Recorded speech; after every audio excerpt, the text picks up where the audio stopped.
Welcome to the latest edition of Millennial Boom with Diane Faith and Stanley Roberts, where almost no subject is off limits. Now, here are your hosts, Boomer Diane Faith and Millennial at Heart, Stanley Roberts.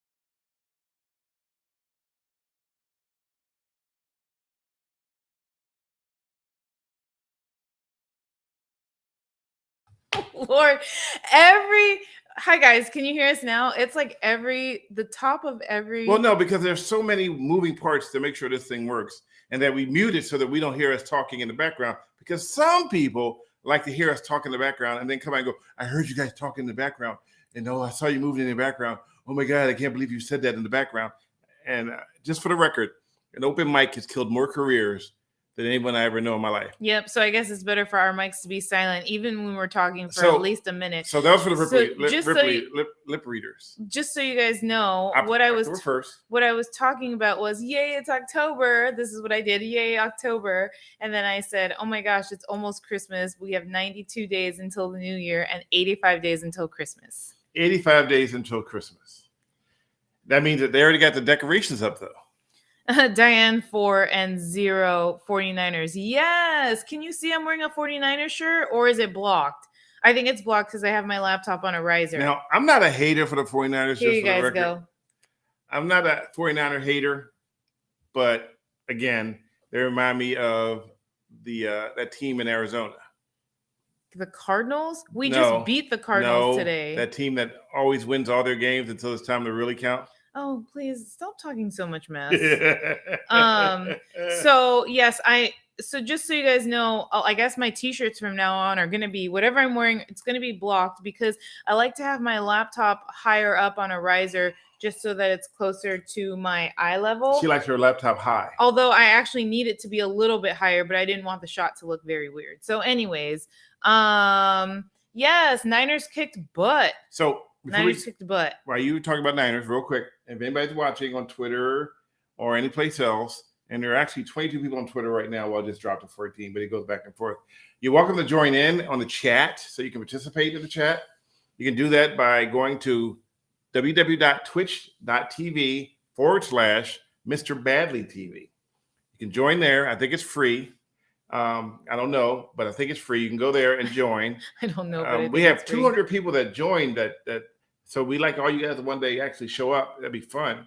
If you want to have something, if you want to, say something that's valid. Now, just for the record, we do Millennial Boom. We have been doing it for a few years. This is I think it will be since 2020, right? Yeah, it's a non-political podcast. So if you're coming here to get angry about politics, it's the wrong place.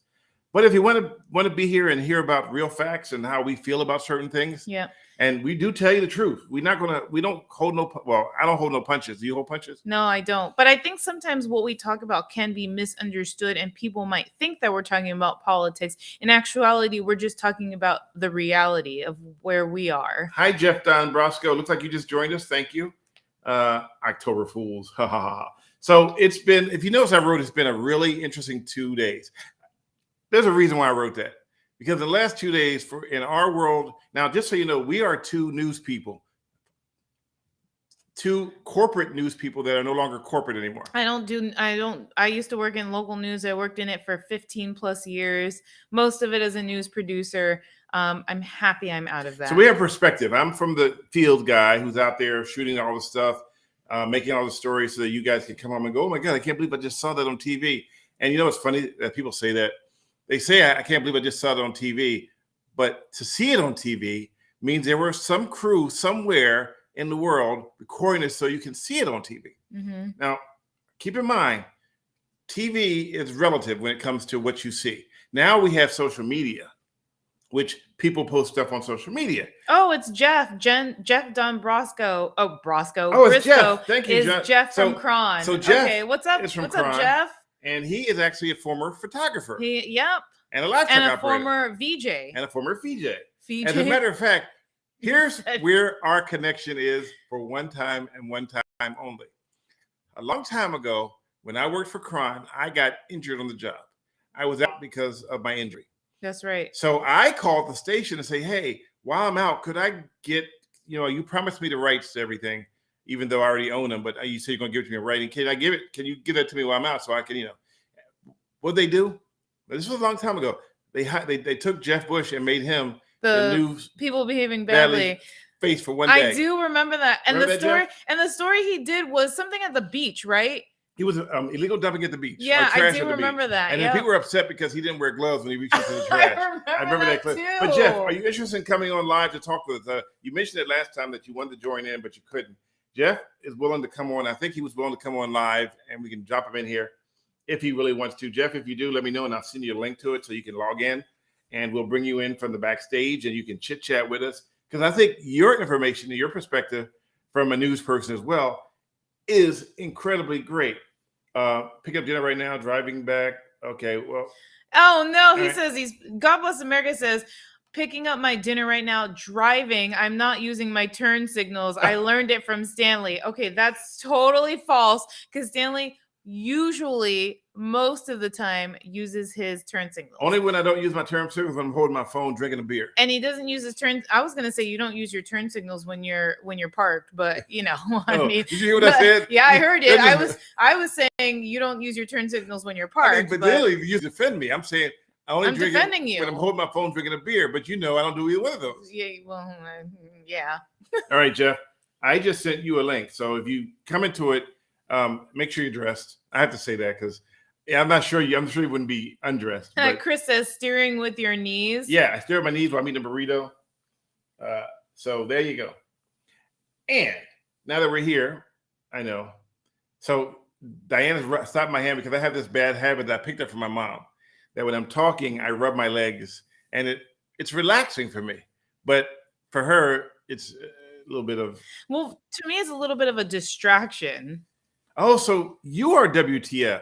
All this time I thought that you remember I said it was some weird person named WTF trying to join in? Yeah. So it looks like Jeff may be WTF, but we'll see when he pops his picture up. I got to see a picture of you first before I go any further. Oh, he just dropped off. So maybe it is the guy that was trying to hack us before.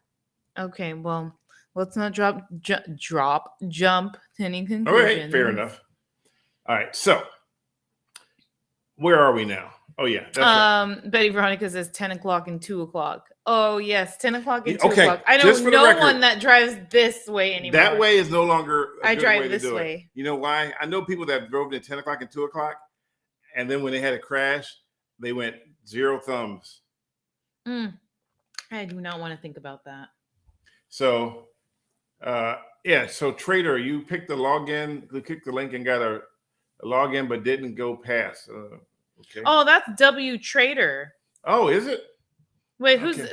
That's someone. That's William. Okay, well, that's weird because he just pops in. That's when you click that link, William Trader, that actually puts you into our backstage, and we could pop you onto the screen at any moment. So I would probably be careful coming backstage because we might just pop you up there on the side. Can anyone click the link? Anyone can click the link if we invite you. So did I send you an invite? Because I can. Well, you put it in the chat. Did I? Yeah. So if you click the link and you want to come on, click the link, and yes, you can come in on it. But let us know because we don't know who you are. Then we're gonna be like, oh. Then he won't do the final stages of letting you through. And we have to see you. We have to see you, or else we can't be you. That doesn't make any sense. I know you're trying to rhyme. I'm trying to rhyme because I do it all the time. So while we're waiting for Jeff, let's talk about why these last 2 days have been interesting. Yeah, so we were heading out to Livermore outlets, which is ironically called the San Francisco outlet. Yeah, San Francisco Premium Outlet. Yeah, which is 35 miles away from Stockton, but like 50 miles away from San Francisco. Yeah. So it should be called the Stockton Premium Outlet.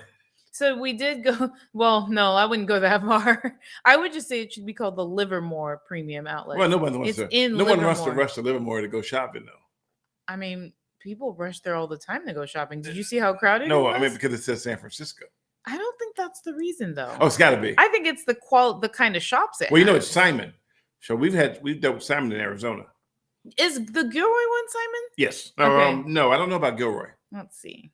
Okay. But you can check that one out. I'll check it while you're bringing up the interesting. Yep. Anyway, so interesting 2 days because on the way to the Outlook. It is Simon. Oh, it is? Yeah. Okay. Why do you keep saying Outlook?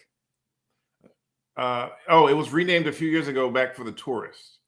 Was it? What was it called before that then? Livermore, I prefer liver none. Hey, liver is not, well, actually. Liver is an organ Liver meat. doesn't, I know. It's really good for you. Good in iron, high in iron. Yep, high in vitamin A. Yeah. Yep. So, I don't know what happened to Jeff. He never clicked the link.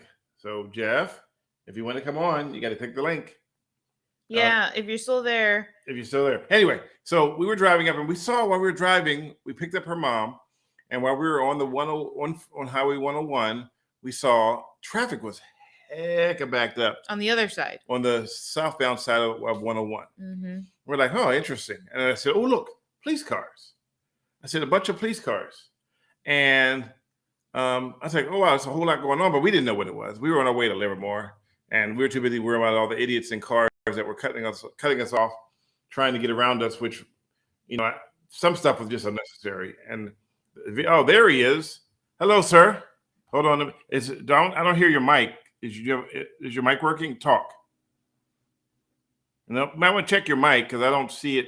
Are you there? I hear something. Oh, there you are. Hello, sir. Hi, Stanley. Oh, Jeff. In other words, hey guys, this is my former coworker, Jeff. Our former coworker. I worked at Cron too. Yeah, I'm getting a lot of. Is he getting feedback? Are you getting feedback? I'm getting feedback. Yes, I am. Let me try switching something. Hold on 1 second. Oh, my ears. There we go. Oh, how about now? That hurt. Is that better? Is that better? Oh, you sound great. Okay. Can you hear me? Hear you? Are you here to play a song for us? I'm still getting some feedback. He still hears feedback. That's on your end then, because we can't control. Next time you pull out a cord, though, could you let me know that hurt my ear? I'm pull out a cord. Okay, hold on. No, I'm kidding. I don't know why you're getting feedback. Let me try turning your mic. John says get headphones, Jeff. You got to get some headphones, Jeff. You have headphones? Wait, is Jeff about to play an instrument? He has a guitar. Oh, that's awesome. Yes, that is an instrument. Are you going to play the organ? Why can't I see that? Oh, because I have a bigger screen. I don't have it popped up yet. Wait, well, how do they see it? Oh, he's right here in the corner. See? Right there. Oh my gosh, why did I not see him? Okay, can I put this back on yes, now? Go ahead. All right. You have my headphones? Go get some headphones and we'll bring you back on them when you come back. So, back to, so we drove out there and we dodged all the people. We took the 580, which was our biggest mistake. That is like a cluster of non-drivers and do what the hell you want. We took the 580 because we went through San Francisco. Yes. Yeah. Normally I would go the back way and cut through Hayward and then cut across and boom, you're right there at the 580 on the other end. But instead we decided to go across the Bay Bridge, which was our first mistake. Anyway, so we're out there and then we hear about the San Francisco Police Association posted something on Instagram that said that there was some bippers, and bippers are the name someone made up in the Bay Area for people that break into cars. Mm-hmm. And I was really surprised my mom knew what that was. I have breaking news about the bippers too, by the way. Ooh. Breaking news. Right now, you're going to hear it live on here. Okay. This is crazy breaking news, but we'll get to that in a second. Okay. So how come I'm not finding out this breaking news? Because I'm just here. I remember it literally just is breaking news. Okay. So literally just popped in on my feed like instantly. I have a backup feed here so that I can see stuff. And this is incredible information. And if you want to hear it, you might want to log in now. So, but here is the deal. Oh, there's Jeff. So you're back. You got your headphones? I am. I do. You have headphones? You have feedback? Yeah, I still have some feedback. What are you hearing? It's delayed. It's delayed? Yep. Yeah. I hear you. I hear me, but it's like delayed. Okay, don't try to watch yourself live because there's an 8-second delay. Okay. Sorry about that, but there is an 8-second delay. But you can hear you live now. Should I just switch turn off back the over audio. to Facebook Turn down your YouTube audio because you just need to hear me. You don't need to hear yourself. God. So that should make it a little bit better. All right, turn off your computer speakers. As other people are saying. William just said. Okay. I know you want to hear it's like the radio. You want to hear yourself, but you can't hear yourself because if you hear yourself, you get feedback. That's fine. I'm not trying to do that. Oh, shut. Okay. As long as you can hear me and we can respond back, that's all we need. That's fine. All right, there we go.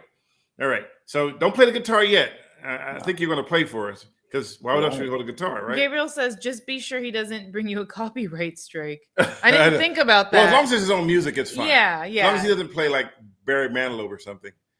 But I know Jeff. Jeff is not a Barry Manilow kind of guitar guy. Are you?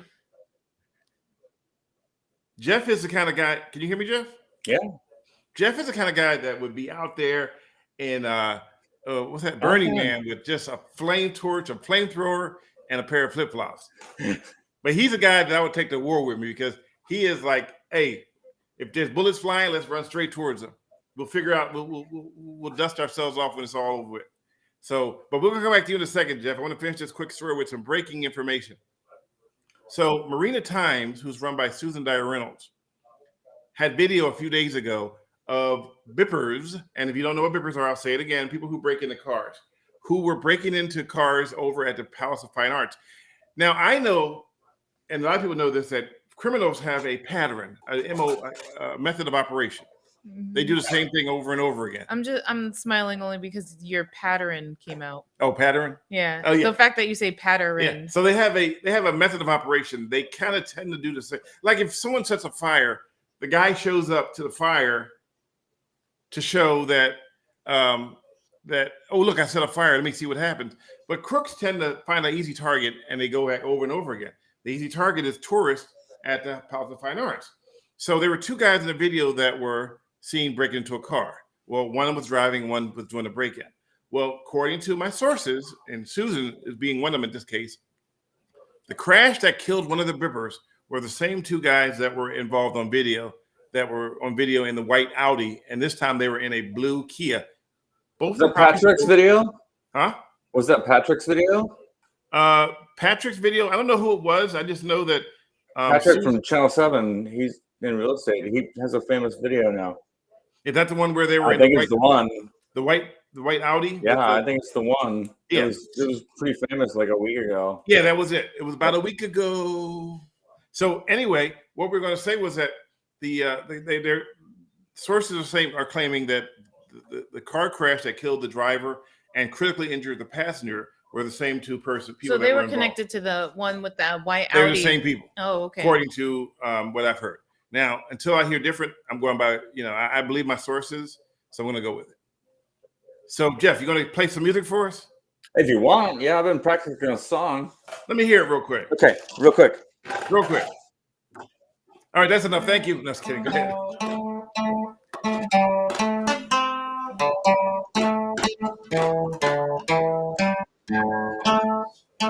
This is the first, ladies and gentlemen.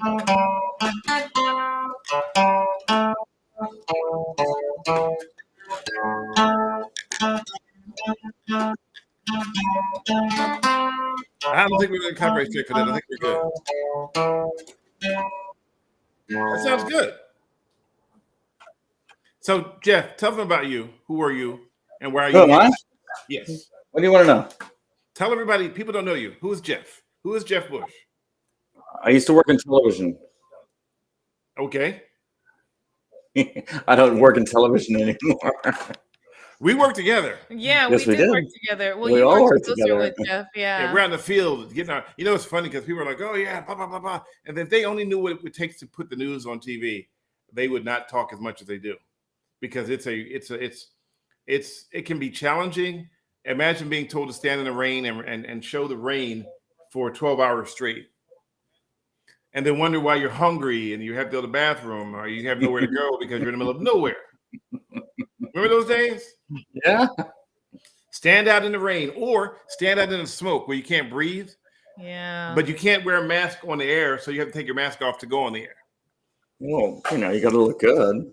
You got to look good, even if it kills you. Well, yeah, of course. So you missed the last Burning Man, am I correct? Oh, yeah. I think I'm out of that game forever. Are you getting old? No, I just live in Texas now. It's not easy to get to anymore. Oh, that's right. Yeah. Hey, I got exes in Texas. I'm kidding. That's a song. Yeah. You ever heard that song? No. I got exes in Texas. It's a great song. So Yeah, how's Texas, Jeff? How's it going? It's been so hot. Like, yeah. Did you take off all your clothes? Like this summer, like it was 45 days, more than 100 degrees. It was awful. It was really awful. But finally, the weather is broken, and I think we're finally going to get some cooler temperatures coming up, like a high of 80. So, ooh, that sounds good, actually. So we drove to Texas when my sister was sick from COVID. Mm-hmm. And it was the craziest drive of our life because it was just open space for 100 million miles. And then you get to Dallas, and it's like 800. It's like someone put 800 freeways that connect all at the same time. Oh my gosh, yeah. And I happened to be the one driving when those freeways Dallas started. is a little challenging, and everybody in Dallas likes to want to drive real fast, like they're a race car driver. Yes. So we're just trying to make it. We're trying to make ends meet to get where we got to go. And we're already like super tired. Right, we're already super tired because we're on the road. But the strangest part was we stopped off in, I guess, a little small town outside of. There was a town we stopped in. Van Horn, which we didn't know was the area where they launch. I think, yeah, that's right. Elon Musk's some of the satellites are much from there. Is it SpaceX or no? Whatever, SpaceX. So we get there, and we're in the middle of nowhere in the world. We're out there, and every single hotel is booked solid except for one. And I didn't even know. So I went Econo Lodge. So I walked up to a sheriff who was out there in a big pickup truck, and I said, "Hey, how you doing? Just trying to figure out how we can find another hotel at because we're lost." And the guy looks at me, and he has this look on his face. And he looks at me and he's like, "I recognize that voice." And I said, "You recognize what voice?" "Your voice." Said, "You that dude on TV that be around with the police." I'm like, "Wait, we're out in the middle of Van Horn and the cop is telling me he knows where I can tell you anywhere you want to go." So we ended up at the Econo Lodge, which wanted $100 for one night. Yeah. And it was literally all we did was sleep for 3 hours? Something like that. So $100 for 3 hours of sleep. And the room smelled. This room smelled. They had bugs. So as you can see, our experience of Texas is a little different. But you should make better plans. Sure. And then there was a gas pump. Much nicer places in Austin. Yeah. And there was a gas pump. Wait, there was a gas pump that only gave you one option: unleaded gas. There was no premium. Oh, that's there was no super. There was no mid-range. It was just one pump, and I was so confused because I didn't know which one to pick. I was like, which one do I pick? It's like there's only one. So why are we buying premium gas if you go to Texas and all you got is one form of gas? So is that how it is? That's not how it is. I don't know. I've never seen that before. It was so strange to see. Wait, let me get some gas. I need some. Wait, they only have one kind of gas here. Well, I'm sure that in Texas they're not paying California prices right now. Oh, no. Texas gas is always like $2 less than California gas. So yeah, that was the same with Arizona too when we lived out there. So here's my question for you right now, Jeff. You live in Texas. I do. And the gas is how much a gallon right now? Less than $4. Less than $4 a gallon. Ours is almost, in some places, almost $8. So here's a question I have for you. Every time I post a high gas price, the first thing my feed gets filled up with is thank Biden, because Biden is the reason why the gas prices are so high. But if that were the case, then wouldn't gas prices be high in Texas and in Indianapolis and Ohio? And not just that's California? true. I mean, like, it's a competitive market. And I'll tell you, my wife's family lives in Oklahoma. And if you think Texas gas prices are cheap, Oklahoma prices are probably like 50 cents cheaper per gallon, if not more. I mean, because they drilled that stuff there, and like all the oil companies are in Oklahoma, so it's really a regional thing. So, like that's what I've kind of come. Here's something most people don't know. It's basically because we don't have like the pipeline. It travels farther to get to us, and we have a larger tax. Well, here's the interesting part. Tax is part of it, but let's say you go to Philadelphia. and you want to get gas. And in Philadelphia, they have Exxon, Sunoco, Citgo, Go-Go, any kind of gas. They got a 7-Eleven, Wawa gas. Well, the gas is pumped from Texas and sent via pipelines, underground pipelines, to the East Coast, where it fills up a tank. Okay? It doesn't fill up a tank of Sunoco gas. It doesn't fill up a tank of Chevron gas. It doesn't fill up a tank. It just fills up a tank. And then the companies come in, download the gas. And they divide it. They add an additive to it and say, look, this is our gas. It's better than, it's no different. Everybody's gas is the same. Right, yeah. And you can't, and back to the Biden thing. I know we don't do politics, but this is important. If Biden was really responsible for the gas prices, then it would be high everywhere. We don't do politics. We do facts. We do facts. It would be high everywhere. In other words, if I went to Seattle right now, or if I went to Wyoming, it would be $8 a gallon. We know that's not true, because if that was the case, then everybody would lose their mind. You should go to Europe. Say he what? said you should go to Europe. Oh, I know. Well, you know what? My first experience with high gas was, and I didn't know it was high gas. In Canada. I thought I was getting a break. I was like, oh, look, their gas is only $1.34 a gallon. That was $1.34 a liter. You can thank the United States in the metric system. Somebody wrote the other day. They go, "Can we get rid of all the boomers so we can go back start moving to the metric system?" I'm like, "You shut your mouth." You shut your mouth. Like, oh, you're so special. Okay, I got to split. Wait, we did enjoy you, man. We did. did. Thanks for having me on. I'll check you out next time. All right, thank you, Jeff. Nice to see you, Jeff. Okay. Thanks for dropping Love y'all. All right. Take care. Bye. That was cute. Jeff's really cool. So it's funny because I hadn't heard his name in a long time. And then when he popped up in our podcast last Sunday, he was chatting, but he didn't come on, obviously, but he was chatting with us, and he told Stanley afterwards, he goes, "Yeah, I was trying to see if I can if you guys would respond, but we didn't see him." We didn't see him, but now you know what? Now that I see the name, it's Twitch though. He was on Twitch. I saw that, but it didn't click. Yeah. It didn't say, "Hey, I'm Jeff Bush." Yeah. It just said a name, and then we get a lot of people that pop on. Yeah. And we just don't know who they all are. Yeah. But anyways, Jeff, thank you. We know Jeff, see you, by the way. We super appreciate him coming on. And if anybody else wants to come on and join us too and chat, you obviously just have to show your face. We need to make sure that you're a real person. Some scammer trying to be a blammer. Come on and chat with us. Okay, so let's get back to our regular story, because we kind of got off base. So the breaking news was that the two people that were in a crash in San Francisco, and if you missed it, it's on my Twitter. It talks about how they were. I went there. How they were running from the police. They were doing 90 miles an hour 70 miles an hour on the 280, which you go, that's not that fast. Exactly. Except they tried to exit the freeway at 70 miles an hour at Paul Street. You tell them about Paul Street. Paul Avenue. Paul Avenue, yeah. So, hi, Keith. Hope you're having a wonderful Sunday, too. So, yeah, so what's significant about where this crash happened, and I know a lot of you guys are on here, not local, but for those that are, you may know the area. What's significant about this area is that these people came from the Palace of Fine Arts, and they led police on a chase. Tenderloin Police. Tenderloin Police. Palace of Fine Arts and Paul Avenue are very far apart. Paul Avenue is almost borderline San Mateo County, which is the next county over from San Francisco. So, and I know because I grew up in the area that they got off. So they were on the freeway. Is that Vegetation Valley or Bayview? It's right near the Bayview. It's right near the Bayview. I'm not sure, but the freeway separates the Bayview, so I'm not sure what that's considered. It could be considered Sunnydale. No, Sunnyvale. No, that's not Sunnydale. No, Sunnydale is closer. It could be Vegetation. I think it's Vegetation Valley. It could be. Yeah, it is near Bayview though. If not Bayview, I have to look at a map. To be honest, I'm not 100% sure. But this area is so they drove.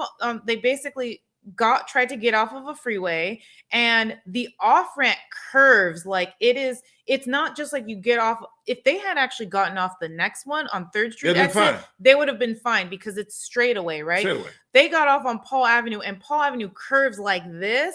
And if you're going at a high rate of speed, you have absolutely no chance of making that turn and not crashing. You could have the fanciest car in the world, with the best suspension ever, but you cannot make that turn. That turn at 70 miles an hour. Yeah, no. So they had no chance, and the wreck looked bad. It was really bad. But what's interesting is that Stanley had posted some details about it yesterday. Had posted some more details about it today, and So these people, right? These people that were involved in the crash, one dead, one critically injured, these were labeled bippers. So they were involved in car break-ins. And so he's stating that, and people are in the comments, like, some people were like, oh yeah, I don't feel sorry for them. They deserved what they got, blah, blah, blah. Other people were like, oh, we don't know, feel sorry for their family, lift them up. Whatever you feel about that, or whatever your thoughts are about whether or not they deserved it, or they did not deserve it, or you feel bad for their family, or you don't feel bad for their family. I think the lesson learned here is that when you do something like that's considered bad or illegal, and something bad as a result happens to you, loss of life, severe injury, I think the lesson here to be learned is that everything has consequences. So if they hadn't been trying to run from police, right? If they hadn't been driving at a high rate of speed, they probably wouldn't have crashed. If they hadn't run from police, they wouldn't have crashed. What? Right? So what I'm saying is every action has consequences, regardless of how you feel, bad or not. I think it's interesting. That's the fact, right? Yeah, I think it's interesting, though, that had they not brandished a firearm, the police would have never chased them. Oh, and that's another fact that I think people are forgetting to look at. Again, whether you feel sorry for them, feel sorry for their family, don't think they deserve to lose a life. No one deserves to die for anything, but some people are saying that they could care less whether. So I'm just saying, whatever side you're on, I'm not here to judge you. What I'm here to say is that you do something, you have to realize that there are consequences for the actions that you do. So yeah, someone brandished a gun. And so when you brandish a gun, the assumption is that you are going to use that gun. Yeah. You don't just brandish a gun and be like, hey guys, okay, and then you put it back. The assumption is that if you have a gun and you brandish it on purpose, you're going to use that. So what I've learned in watching some of the videos and not being there is that a lot of people who are committing these robberies, these auto burglaries, are jumping out of the car with a handgun in hand. So that, by definition, is a threat towards anyone who wants to come. Even if they say to everybody else, hey guys, don't shoot somebody, because once you shoot that, then it changes everything. But you have a gun in your hand. Mm-hmm. Now, it's just a matter of time before we have a Dirty Harry type scenario where someone's around here going, you know what? Okay, they want to brandish guns. I'm going to wait. I'm going to lie and wait. When they come out, I'm going to pop them. And then you're like, oh, I can't believe they're doing that. So, yes. And I will say this. The tide is changing in San Francisco. I'll say it again. The tide is changing. People are sick and tired of being. It only took how long, though? It took a long time. Because you guys remember, like, again, if you're not from the area, you may not know, but this has been happening since before the pandemic, since before 2020, this has been happening. But it just appears, though, it's been escalating more because I think a lot of people now will wear masks. And so that's an easy disguise, right? A lot of people become targets because, especially with tourists, that was way before the pandemic where they were targeting tourists. Well, we were. I'm one of the reasons why they have signs at the Outlook at the Golden Gate Bridge. Yeah. Because I was like, why aren't we have signs here? There are people being robbed here, being hit here. And I say rob is by taken by force. And in some cases, if you brandish a firearm, that is taking something by force. You can say all day long it's a property crime, but it escalates it once negates being a property crime when you are holding a firearm in your hand. Right. That is an intimidation move to tell people that if you try to stop me, I'm going to shoot you. Yeah. And basically I can kill you. Yeah. So here, just some comments. Jeanette says Paul is the Bayview, Arleta is Sunnydale. Okay, so Paul is Bayview. I mean, that's close. That is close enough. It is close enough to Bayview. Yes. Bill Van Ram says the exit is crazy when people cut over the 280. Yes. It's dangerous. People will almost stop to make the lane changes. This is true. I will say, though, this is kind of off topic, but I will say I actually really have fun doing that. getting off the 280 to get on 102. I don't get off at Paul. I usually get off the exit right after. The Paul Avenue one, Paul Avenue is like, okay, here's a good example of trying to cross over from the 280 to Paul Avenue to get off the freeway. It would be equivalent to riding a roller coaster but at some point there's no tracks. Oh gosh. And you have to jump across to get to the other side of the tracks. That's scary. Without falling through, without gravity taking over. So when you jump off the 280 and you try to shoot across, and that's not an option. Yeah. So there's a question, and I want to miss this. So someone said, "What does BIPPER?" BIPPER. BIPPER. So BIPPER is a slang that was made up in the Bay Area. The slang is notorious. The Bay is notorious for coming up with their own words, vernacular. Yeah. So if you're not from the Bay Area, you can't really use the word BIPPER. But for some reason, and just for the record, I searched for BIPPER and the word beeper came up. So just for the record, when you give names like BIPPERs and Porch Pirates and you give them these fancy love names, it kind of takes away from the real thing what's going on. The real thing is these are crooks that are committing robberies, and it's always somebody always wants to give it a nickname, something that makes it more and it's grown. It made the mainstream. There are some places that are literally talking about and using the word BIPPER in cars. They're car bippers, and don't get bipped. And okay, guys, I found sorry, I didn't mean to cut you off. You can finish. I'm just letting you know I found an Urban Dictionary definition. So keep going. Okay, guys, Urban Dictionary says BIPPER, San Francisco Bay Area slang for auto burglar, a person who smashes car windows and steals items left visible inside parked cars, usually bags or laptops. BIPPERs work alone or in teams with another car acting as a getaway vehicle. This is all true. Evidence of BIP culture in the Bay Area is multiple burglarized cars showing temporary window coverings. Okay, here's the sentence they give an example for how it's used. Like, I can't. Ayo, I'm finna clear my car out before we park. BIPPERs be hecka wild lately. I probably shouldn't have read that because I don't have a good, the way I read that sounded really bad. But anyways, so that's a pretty accurate description of a BIPPER. A question real quick. So on here, my other feed here, someone messaged me and says, can I have this?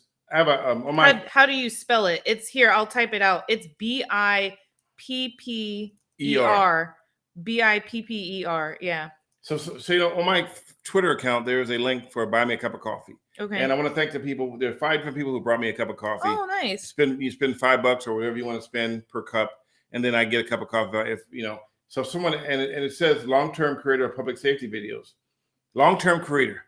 So I've been doing these for a long time. Someone wrote public safety ? In San Francisco ? Where ? Exclamation point. So clearly this person. Clearly you're not a fan. Yeah. Clearly, so if you don't know what I've been doing, then you know what, I can't help you. You have to go and watch old videos. Well, I mean, the Cron videos are gone, but you have some on here. Read it. John says, read it with an Oakland accent. Yeah. I'll pass. Oh, somebody asked. So let's move. Thank you. God bless America. Justin BIPPER. Thank you. Thank you. God bless America. God bless Appreciate it. So here's what I found out though. If you donate to the cup of coffee, I get every single cent. Oh, good. So if you donate $5, I get the $5. So it's not like if you were to donate through like another platform, like another platform, they take 30%. Like here they take like 30%. Like so when you donate, and we obviously super appreciate any platform you donate on, but when you donate on platforms like YouTube, is it Twitch also? Yeah. Twitter, they do take a percentage from the donation for them. Yes. But it sounds like with your buy me a coffee, right. When you when you donate, how come I can't talk today? When you donate, you get all of it. Yeah, like somebody brought me 5 cups of coffee one day. Nice. $25. Don't drink them all in one day. Oh, I'm going to be coffee up. Is BIPPER an acronym? No, BIPPER is not an acronym. No, it's not an acronym. Okay. Because the verb is BIP. So the car break-in is, I mean, I don't actually, now that I think about it, I don't think it's an acronym. It doesn't. Well, no, okay. It's First not. of all, for the record, most Bay Area vernacular is not from acronyms. No. It's just from people coming up with a name and it sticks.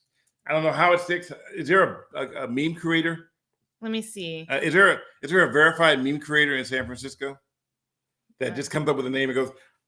I doubt it. And all the people go around and goes, meme creator. Wait. What is your newest meme? He goes, I proclaim bipping to be the next. Well, describe bipping. Bipping is when you break into a car, like you just did yesterday. No longer call them all car breaking. Now it's just called bipping. Go about. Tell your people not to bip or to bip. To bip or not to bip. Ooh, don't do that. Don't do that. So I found another definition on Urban Dictionary. Again, I think these are by people. So thank you, Dave Man. Don't take it, oh, thank you, Dave Man. So bipping/bipper is someone who robs or kills people with a gun, preferably. Well, I've never heard that version. I don't know about the killing part. I'm not sure if that's. I think that's a murderer. Yeah. I'm gonna go on a limb and say if you kill somebody, that's a murderer. Yeah, it goes past bipping it. Oh, look at these examples. Yeah, I know. I'm not reading that out. But keep in mind though, a lot of these bipping are people who's adding their own take on it. It's kind of like Wikipedia, where you can add stuff. Yeah, that's what I figured after I read that second definition. So I mean, I'm not the one to use Urban Dictionary regularly. Frankie Francisco said, "Y'all got to interview my man Scotty Bippin." And speaking about Freddie Francisco, he was instrumental today to help me track down some video that you can only find on Twitter, on my Twitter account. Only on my Twitter account. Oh yeah, so this goes to your second part of the crazy 2 days.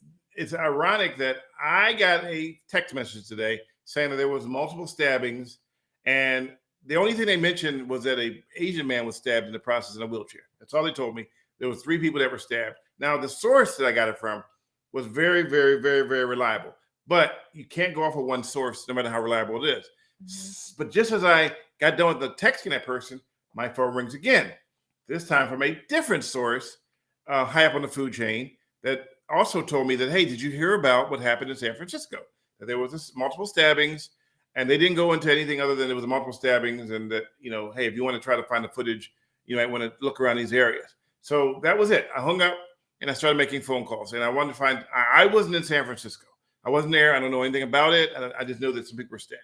I mean, further knew it could have been stabbed by a rampant, Neanderthal from another, from Antarctica. I don't know. Anyway, so I started making phone calls. So then I talked to my friend Frankie, and I said, hey, can you do me a favor?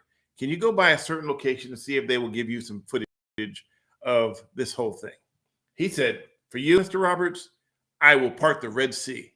And so he went and he parted the Red Sea and he got the footage, and I tagged him on it. His Twitter account is, I'm going to say it wrong. Yes, so you better look it up so you don't say it wrong. It's Frisco Live 415. Okay. Frisco Live 415. If you go to his account, he was the one who went out and did the groundwork and got me the footage. I knew where to get it from. Awesome. But he did it for me, and I was talking to him because that's great teamwork. Because I want to work out a network of photographers who don't have an agenda, aren't trying to make a name for themselves, just want to get the information out there. And it's like a team of people with cameras out there just getting the footage. And what did I say that was? What? You said that earlier. What'd you say? I was joking with you, but what did I say? No, what'd you say? Tell me again. TMZ. Oh, like TMZ. And then he said, I said, yeah, Stan MZ. You guys, we seriously have these conversations where we're just like laughing back and forth for like minutes at a time. So yeah, we literally, this is our conversation in the house. I said, Stan MZ, we have this whole thing where we sit up, we sit in a little thing there and I drink a cup of coffee. Let me see your drink for a second. I can do like this. They're like, yeah. And then we have a bunch of people sitting around and talking about the video. And I'm like, yeah, tell me what happened. Oh my God, that's crazy. Now, ironically, I used to work with that guy, Harvey Levin. Harvey Levin, yeah. So there is some history that him and I have. We got into the biggest fight because I couldn't get the dish to go up in front of City Hall in LA. So Harvey and I know each other. And so I thought it would be funny if we had Stan MZ where we just stood there and talked about the video that we got from people. But it would have to be video sent with no agenda, just the facts. Just the facts. Can someone twist the language like that? No, how can someone twist the language like that? Murder sounds too cruel. Let's call it bipping. My brain explodes. Yeah, so you're right. Yeah. So it's kind of like you're downplaying. Yeah. You're downplaying the action. Like it's a serious like crime, And you give it a soft name. And you give it a soft name. Yeah. It's kind of like now in San Francisco, we have people that are on drugs and they're like passing out and dying in the street. And instead of them calling it like it is, that they're passing out and dying in the street, harm reduction. We want to call it harm reduction because we're trying to keep them from harming themselves while they're harming themselves. Yeah. I mean, I did a whole thing. And if you go to my YouTube channels, it's also Mr. Bailey TV.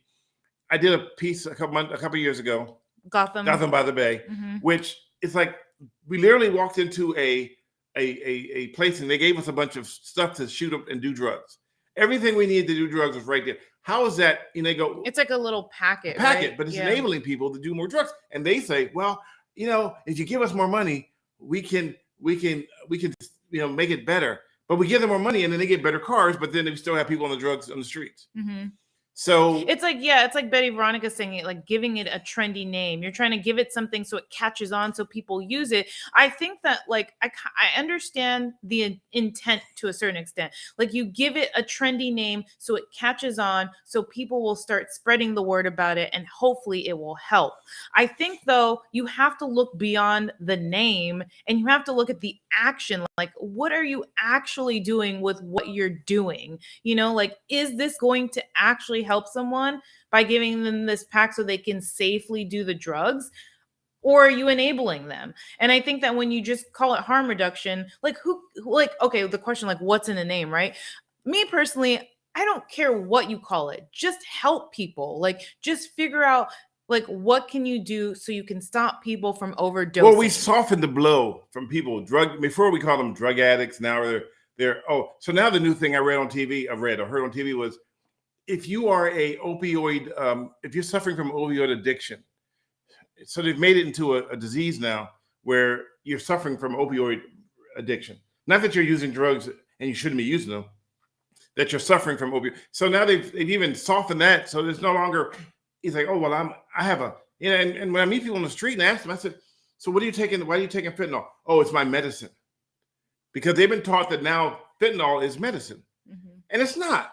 It's killing people, literally dropping dead in the street. Well, and it's the synthetic stuff that's that's killing people. There was video that was posted by JJ Smith. Thank you.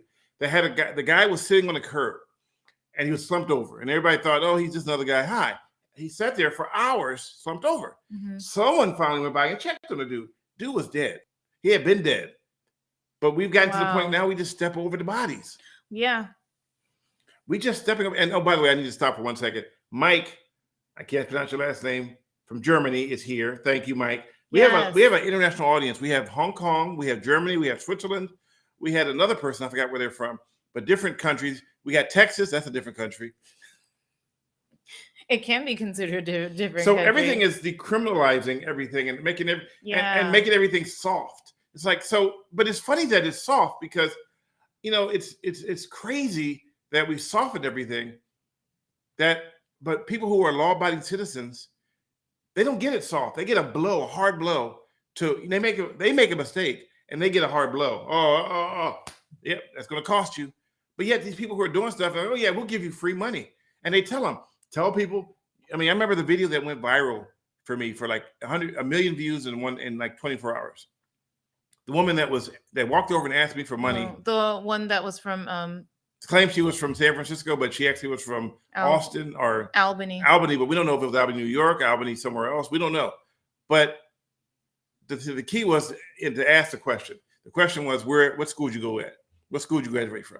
And when her face went blank and she knew that she didn't have the answer, she wanted to end the whole conversation at that point, then and there. So I'm not saying don't help people. That's not what I'm saying. I want to make it crystal clear. I want you to help people. But use means that you find to be that are considered. What's a good word I'm looking for? About something that's actually going to be resourceful. Resourceful help. Do your research. People are lazy. They just want to give money away and move out their business. I personally think, and I'm saying personally think because this is my opinion, that we're just focusing on the wrong things. We're not focusing on actually helping the people. We're focusing on what we can do so that we can help them continue to do what they're doing, but to do it in a way that's considered safe, right?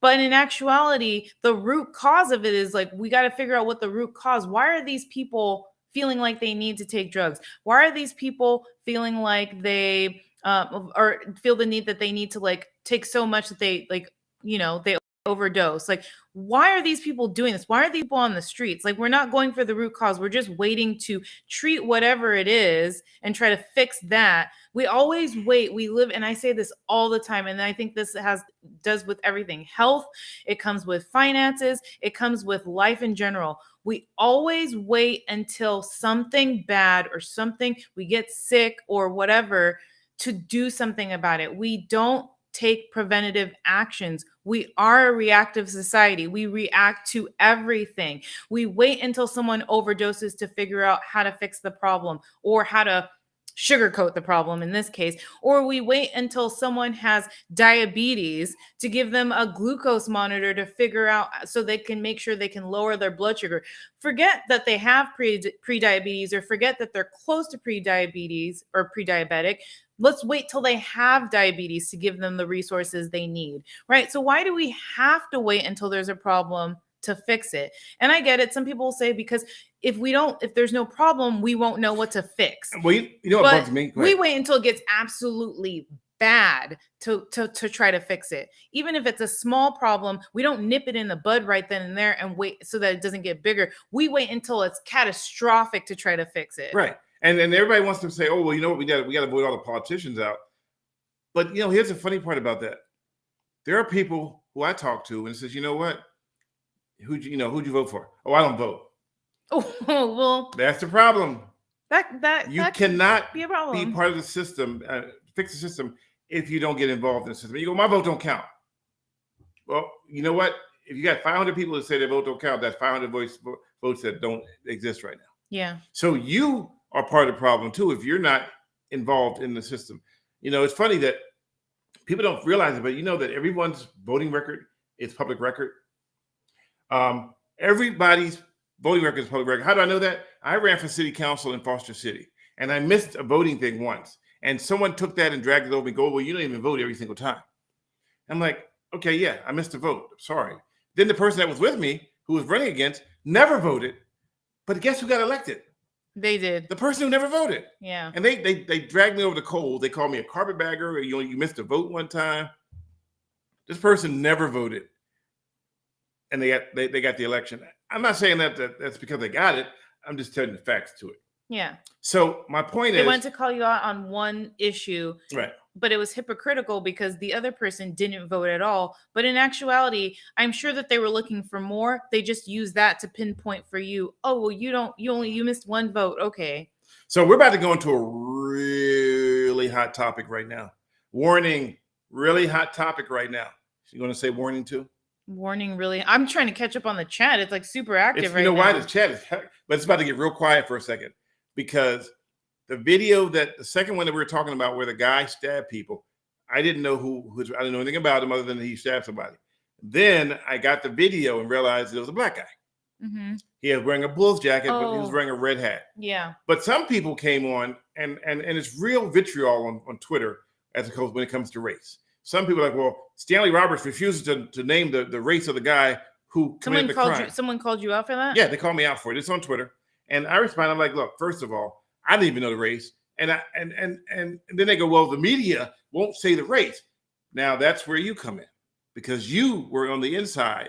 We don't get the same stuff you get because we don't. When I was a photographer, I didn't have control over content. Mm-hmm. I only had control over the video I shot.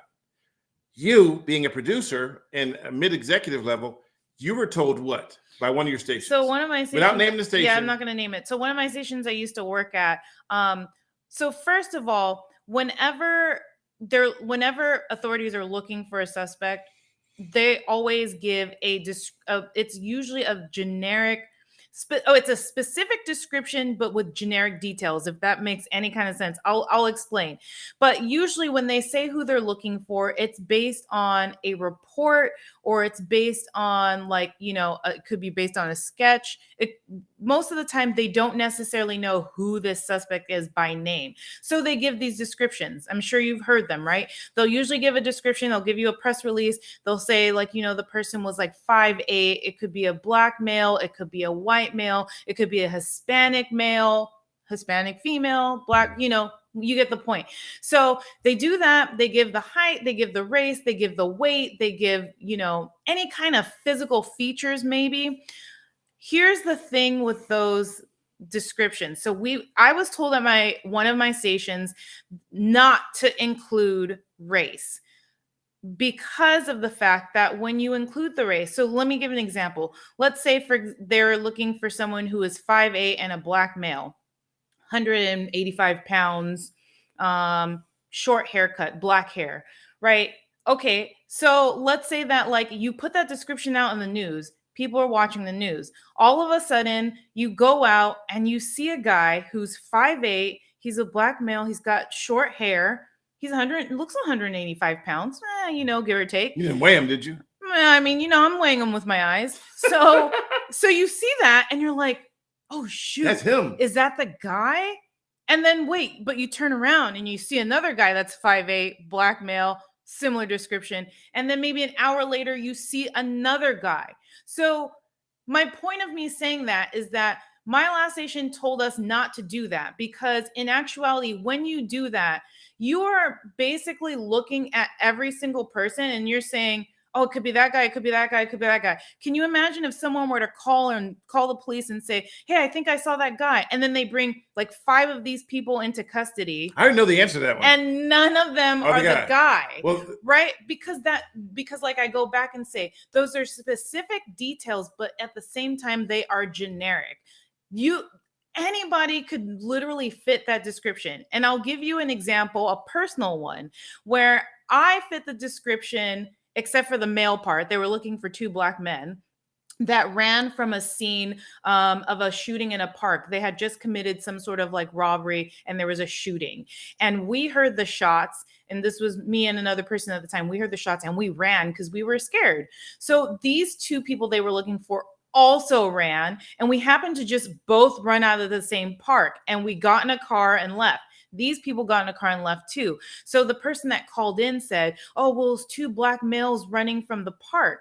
So when we're driving away, trying to get away because we were scared, we were the ones that got pulled over, and they took us and held us at gunpoint and all this other thing. And that was really a scary experience. But later I found out they were looking for 2 black men. And I was like, last time I checked, I'm a woman. So when you give out descriptions like that, they can, let's just say that innocent people get stereotyped. Innocent people get, what's the right word I'm looking for? Innocent people get put into a category and they're not even involved. And then guess what happens? Ends up on Twitter. Yeah, I got the police detained me. I want to sue them because they detained me illegally because they say I fit the description. Now, here's a good example. So I did a short stint on Cops, and I did a longer stint on a TV show called LAPD TV series. Mm-hmm. It was the original name of it was LAPD Life on the Beat.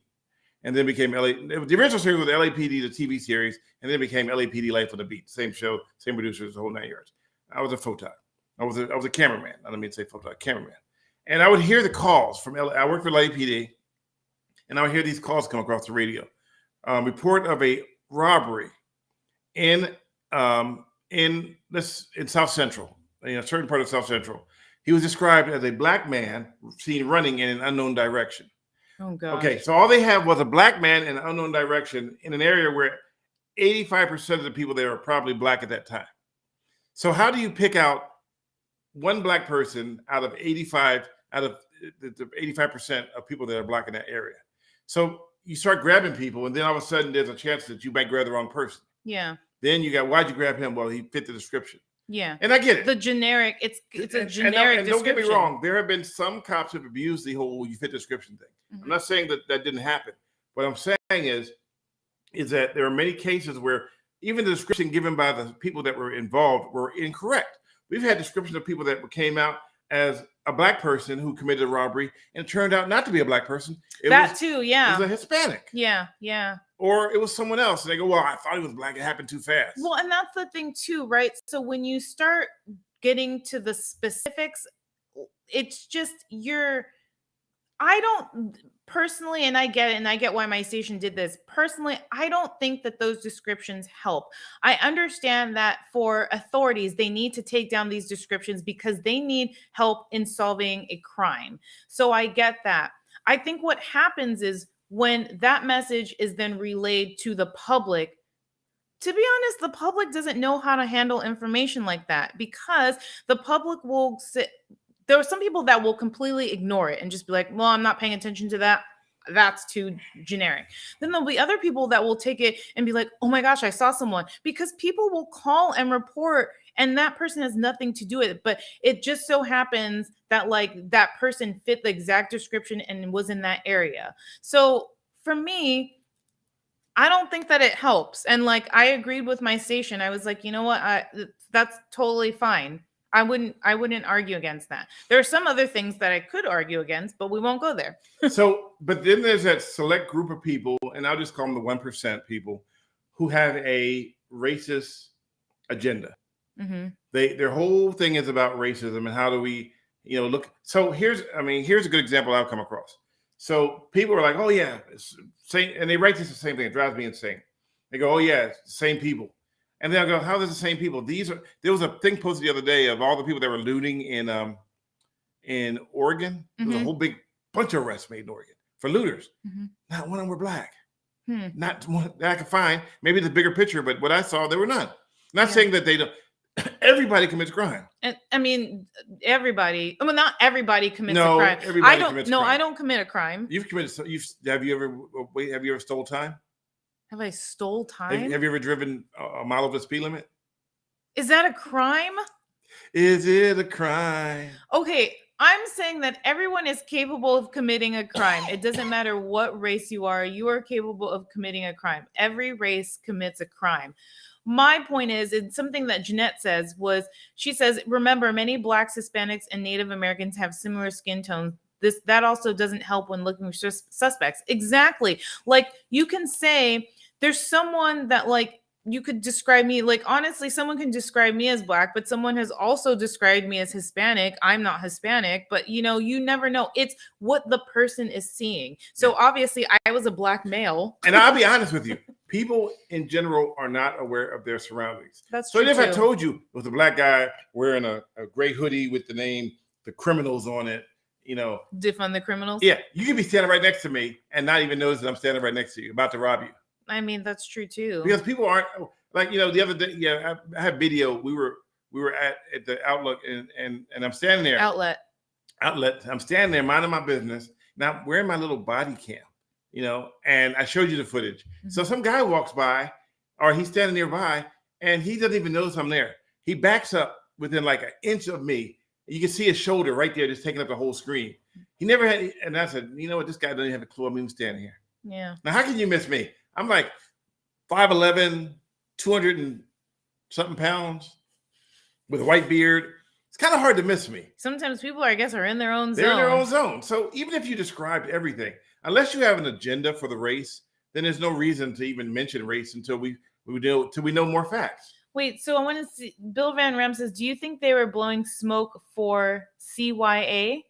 What's CYA? Cover your ass, I guess. Oh, because I remember groups claimed it was racist and wanted skin color not mentioned in descriptions by media. Hey, you know what, Bill Van Ram? It could be true, because what happens is, at least the stations I worked for, you would go out into the community and you would try to see what people in the community, like viewers, they cared about, what they didn't care about, what they didn't like seeing in the news, what they like seeing in the news. And that could have been one of them, to be honest. So I don't know. But in actuality, I personally do not think it helps in reporting. Like, it doesn't help unless, like, if you already know who the person is and you know them by name and you have an actual accurate description of who they are, fine. Yeah.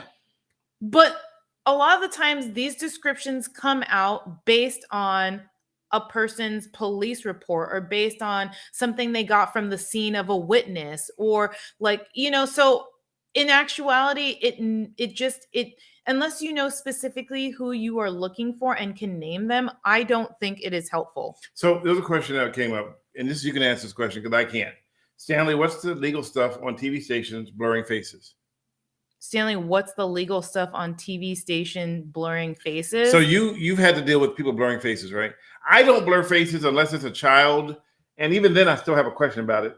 Well, so I'm not sure if I know the legality, to be honest. We're not lawyers. But I remember when we would air something, or a reporter would do a story, and the person, so let's say like a reporter got an exclusive, or they got an interview that they only wanted to speak, but had to make sure like on anonymity, right? They didn't want their faces to be exposed, but they were okay with their voice being used, or they didn't want their face to be shown, and we also had to distort their voice, right? So it usually was in a case of anonymity that we would blur their face, because they were willing to give us an interview if we agreed that we wouldn't show or tell viewers who they were.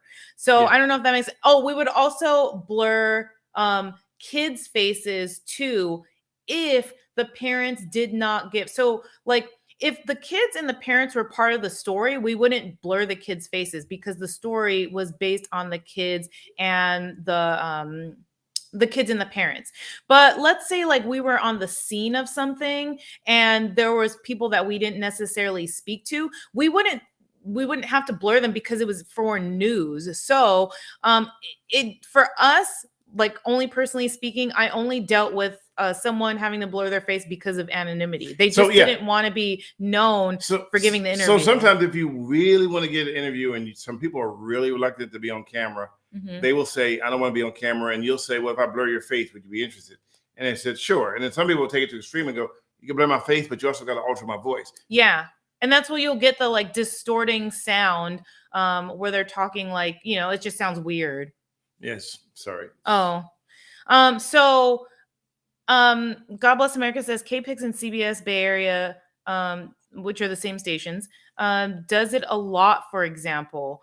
What do you mean they blur a lot? Like, do you mean that are they giving an interview and then the person speaking is blurred, or is it just like they're on the scene of something and they blur faces in so he said, sorry, I forgot to mention the video of carjacking and home invasion, they blur the faces of the criminals. Well, I can explain that to you a little bit. Some places, you may get the video from the police department. The police department will automatically blur the footage and remember, you are innocent until proven guilty. Mm-hmm. So sometimes by putting the face out there, it blurs the line. Oh, I haven't seen the blurring. I've usually seen it exposed. So there was some footage I had of a guy that was arrested by San Mateo PD. Mm-hmm. And they were in the backseat of a car, and their faces, they didn't blur their face, but they put like a smiley face over it. And everybody's like, why'd you blur the face? I'm like, I didn't blur the face. San Mateo PD blurred the face. Mm-hmm. I firmly believe that if you're out in public and you want to commit crimes, then you know what? Then your face gets out there. Mm-hmm. That's how I feel. But legally speaking, like if I work for a city agency, they want stuff blurred. If I work for myself, I can do whatever I want. And I don't believe in blurring faces. The only time I'll blur your face is if I want to interview you, but your kid's in the car and I don't want to show your kid, even though I firmly believe that 20 years from now, no one's going to remember the kid in the car if we had his face or not. It's like when people blur a baby's face. I never understood that. The baby's not going to look the same in 10 years. No, not at all. It's like, hey, aren't you that baby I saw 20 years ago? It never happened. But so my question is if they're searching for these suspects or these people that have committed the crimes, they're not going to blur the faces in that case, right? Which one? Oh, excuse me. Oh, you like me now? We're like party I animals. didn't even have sparkling water. So so let's say like a law enforcement agency is looking for, like, they got video of them committing the crime. They wouldn't blur their face in that case, right? If they're actually looking for the people committing the crime. No, they want to get it out there and say, this is what we're looking for. They can't put a blurry face because then you can't find the person. Right. But it's like when people tell me, well, you should hide. You shouldn't show me on TV. If I say I don't want to be on camera, you shouldn't put me on camera. And my argument has always been, well, if you're arriving at a bank and you came out the bank with a bank full of money and a gun in your hand, and I'm out there with a camera, would you be like, I don't give you my permission and put me on camera and then I'm supposed to turn the camera off? Doesn't work that way. Oh God. You can't have both ways. So if you do stupid stuff and you get caught, and I would say that when I go out and shoot stories, there's a good portion of my video that never sees the light of day, because either one, I don't really think that I have enough evidence to prove that they did what they did, or two, is that there's some element that just doesn't work for me, and I don't want to use it. Mm-hmm. So when you see a piece that's 2 minutes long, I actually shot enough footage for 3 hours, but I have to take those 3 hours and make it into, no, actually I shot footage for 8 hours, but I can only make a 2-minute piece. Can you imagine taking 8 hours of video to make a 2-minute piece? That's a lot of video to go through. A lot of video that you have to go through by yourself. I don't have a team. So when I shoot, not yet at least. When I'm out with Step and I'm shooting these videos and I come back home, I download them on my computer. We just upgraded to a desktop. Yay. Before we got Alienware, and we want to thank I can't think of the company, and I got to mention their name. It was there is a computer shop in Burlingame that gave us the laptop on. He gave us a break on the price. Oh, okay. I was like, he didn't give it to you. No, he gave us a break on the price because we operate a nonprofit that deals with public safety videos. And someone asked, well, what public safety videos do you ever do? Well, if you guys know me, then you already know. We've been doing this for almost, since 2006. God bless America. I'm going Livermore Outlook on Wednesday. Okay, we may be back here again. No, not Outlook though, Outlet. Okay, so Bill Van Ram says something. He goes, because we're going to go back to this. He says, I don't think it's always important to describe race, but if a person or people are committing violent crimes and they're be on the lookout for blast. BOL. Be on the lookout. And be on the lookout for blast, the full description. So, okay, so my thoughts on that are, and you might not be asking me for my thoughts, but I'm just going to share because I think I want your thoughts. So here's where I feel a little something about that. When there are people committing crimes, so let's say that there is a lot of bipping going on, right? These car break-ins are happening in a specific part of San Francisco, and let's say they're happening at a specific time. Let's even say they're happening at a specific day every week. So let's say that there's a crime happening every Wednesday at midnight in San Francisco, in the corner of 6th and Mission. 6th and Mission. Okay, let's say that, right? So if there is that crime that's happening often, right? And you're saying, hey, be on the lookout for these people. Yeah. Right. And it happens to be the same people every single time. Now I look for something like a scar on your face. Yeah. Then I get that. I still don't think that race can play a factor in that. But I would also say, okay, do these people have short hair? Are these people always wearing black? Are these people wearing a specific kind of shoes? Are they in a specific car? Because what happens is if there's no connection, like if it's not happening in the same area, if it's happening in different cities, if there's nothing regular about it, then I don't think that those specifics are important.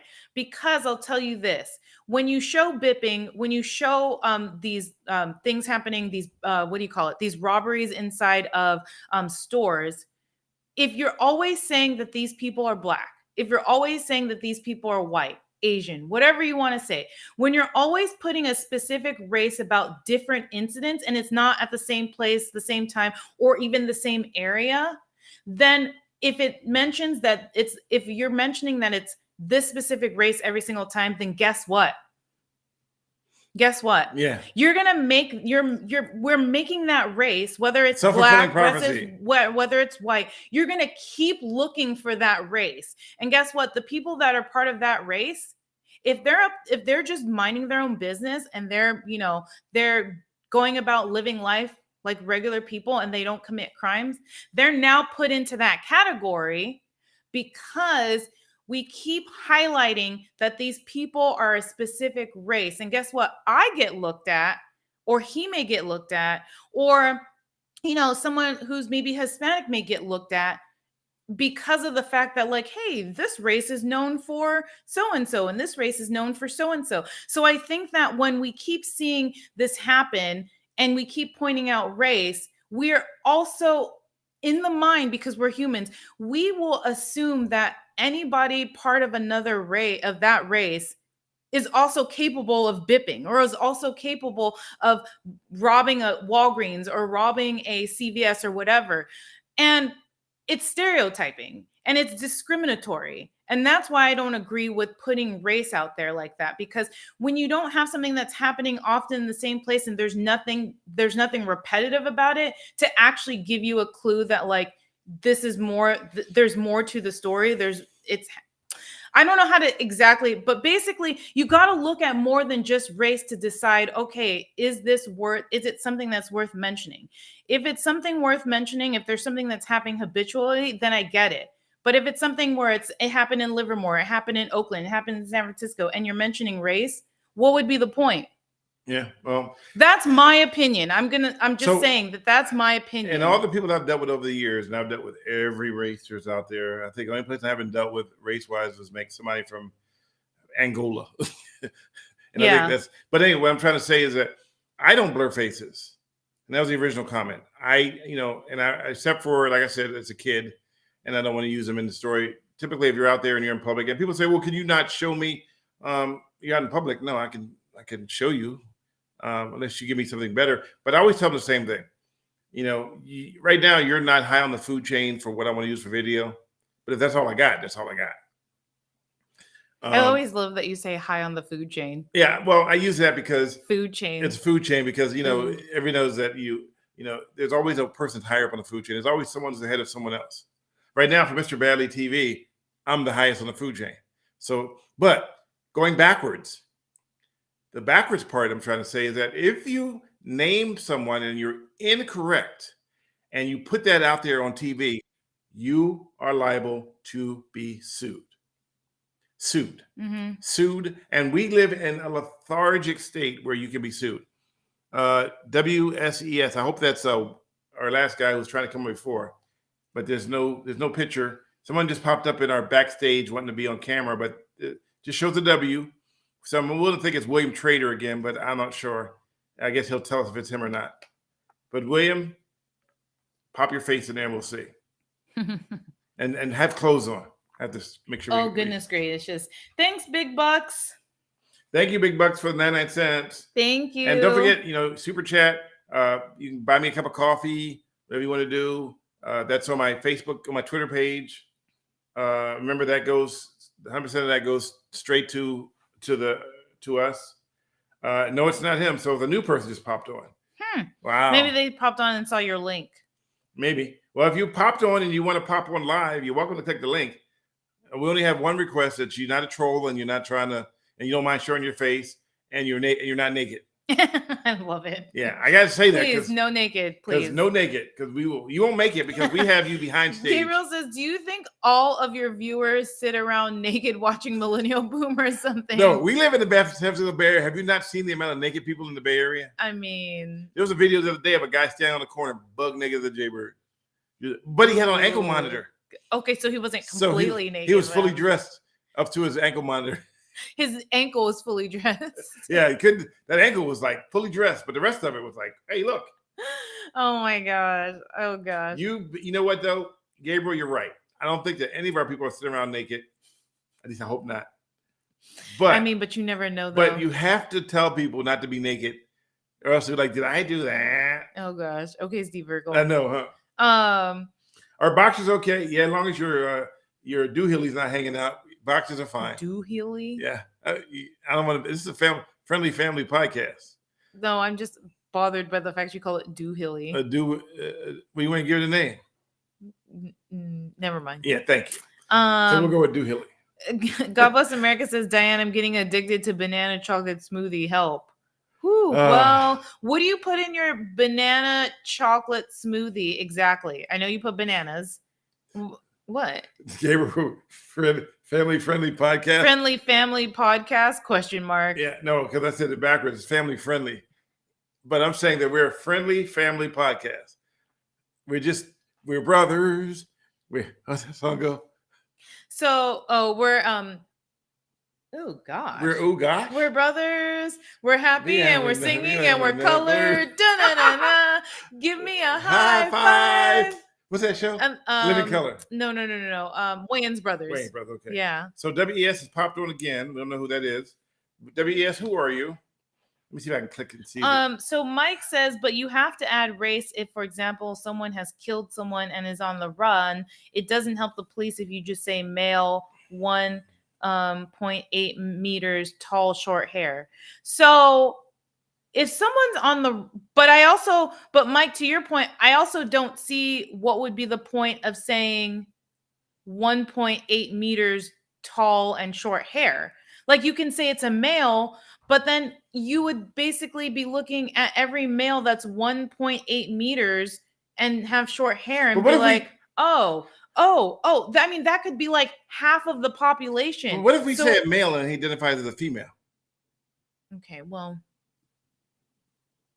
I'm just tossing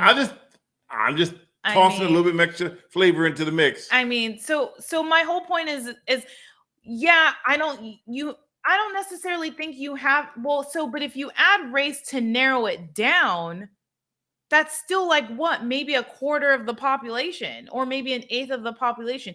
Yeah, you're narrowing it down, but like, is there anything more specific you can give? The more specific you can be, like, it helps. So if maybe the person tends to hang around a certain area, then you add that to the description. I have a better example. What? This is not my daughter, by the way.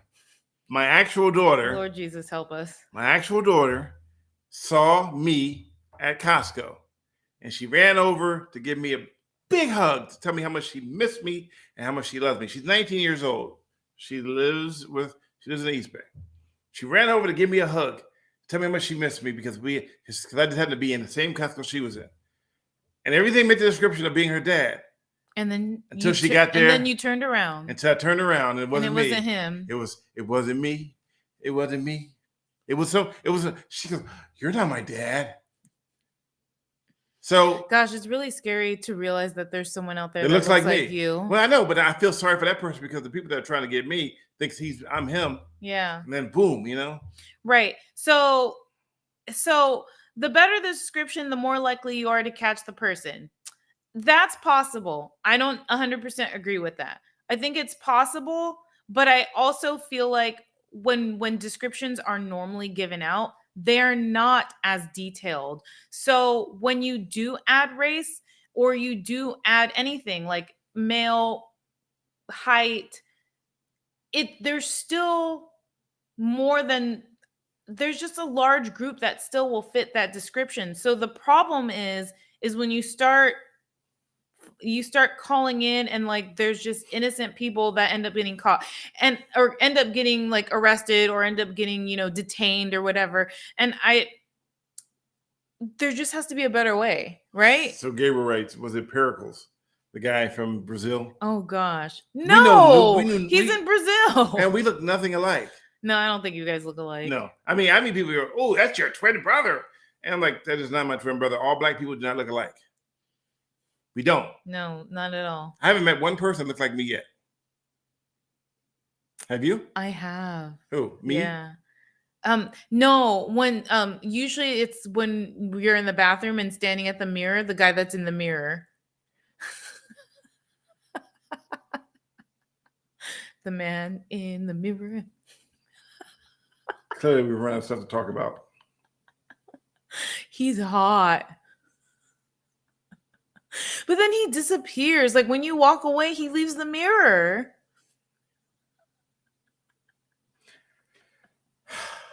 Lord help me. Oh gosh. Okay. Anyway, so in case you don't know, if you just joined us, this is Millennial Boom. I'm millennial. I'm a boomer. She's a boomer. I look old, don't I? The reason why we call it Millennial Boom, and I'm actually the boomer, she's actually millennial, is because I'm more tech savvy than she is. To a certain extent. 99% of the time, I'm more tech savvy. Okay, how about 90%? 99%. 90%. Okay, whatever. Okay. All right. You're like, hey, honey, I can't open this refrigerator. Can you show me how to open it? The refrigerator isn't. I'm like, just grab the handles. Oh. No, I know how to open a refrigerator. All right. Anything else we want to talk about before we wrap this bad puppy up? Because it has been an interesting 2 days. Even though it's been a week since last time we talked to you guys, the last 2 days have just been bananas. And people are, and now that the guy was arrested for the stabbing in San Francisco, may the vitriol. Hello, Sherry.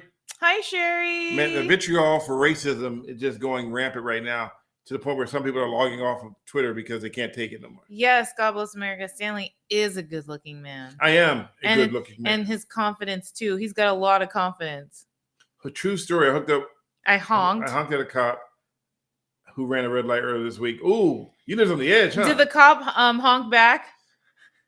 That was a joke. Just for the record, I know people, I get this all the time. Oh my God, the cop, he turned on his lights to go through the intersection, then he turned them off and got on the other side.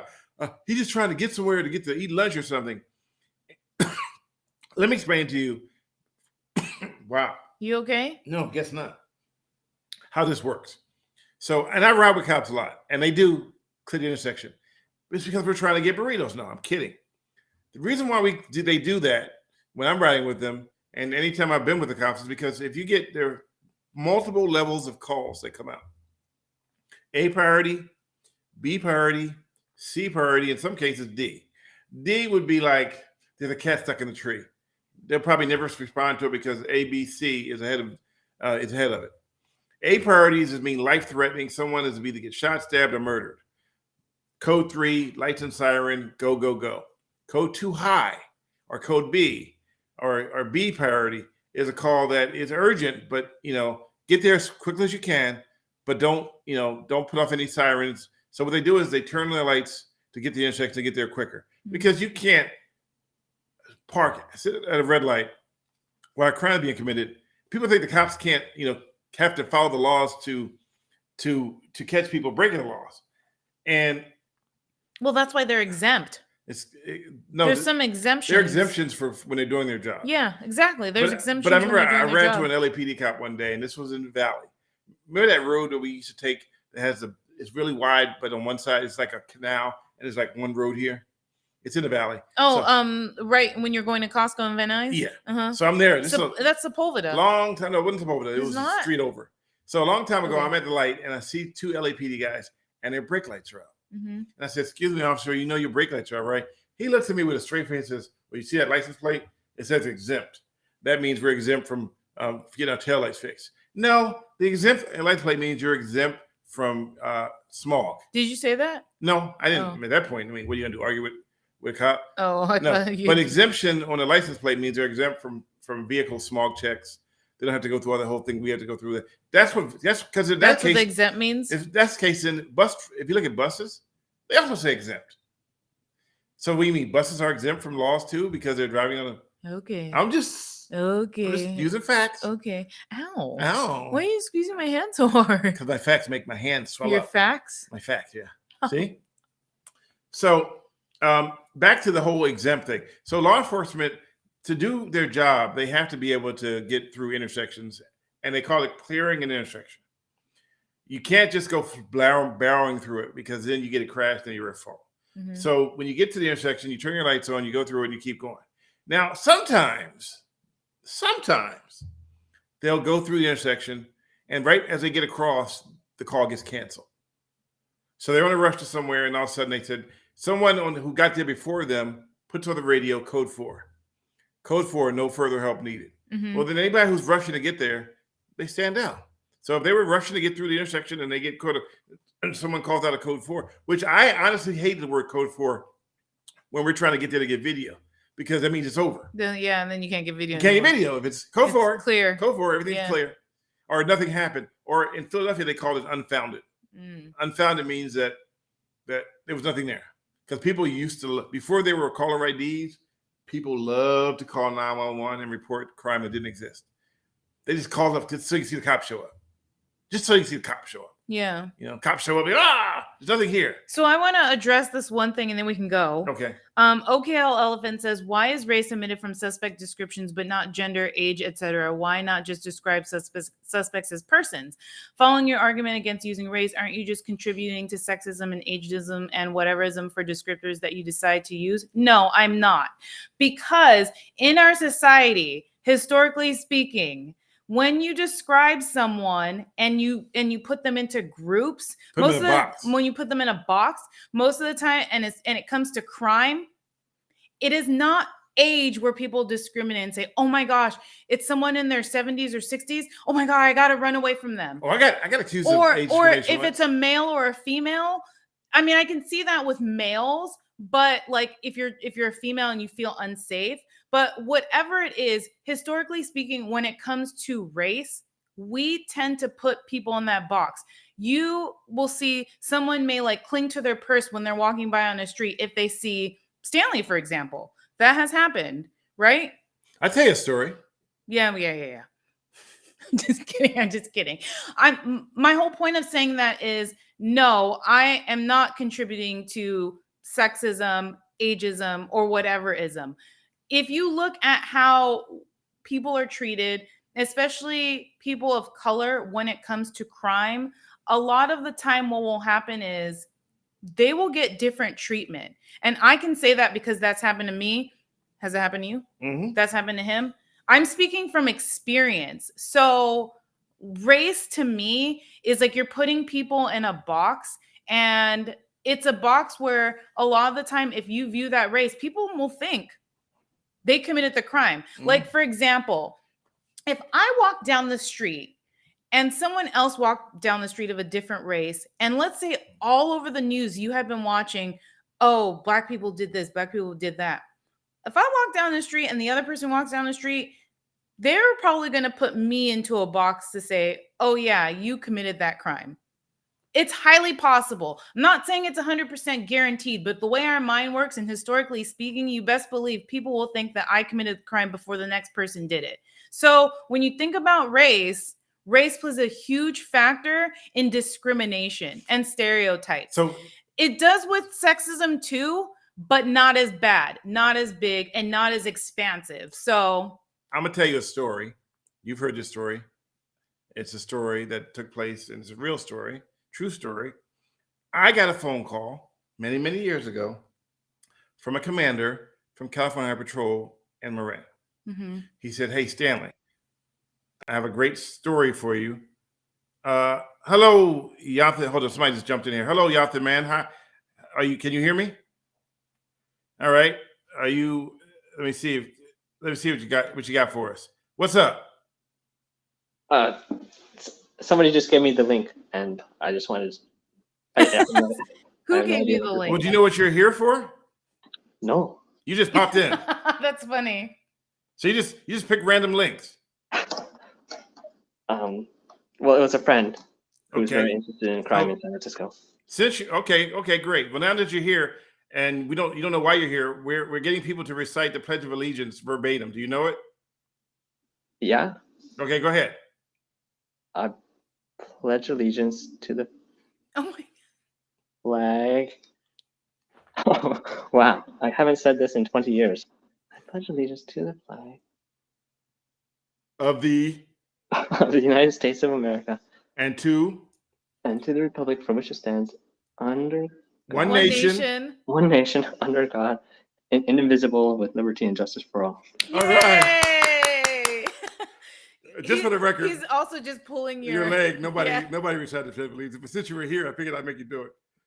What's your name? Me? No, the other guy behind you.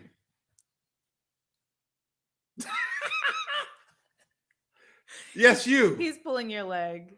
Oh, I'm Jonathan. You said so when I first joined. Well, I know, but I mean, that's because you said Jonathan doesn't mean that that's your real name. So, I mean, It could be Jonathan. It could be, anything. So how can I help you, Jonathan, besides that you just clicked a random link that someone gave you?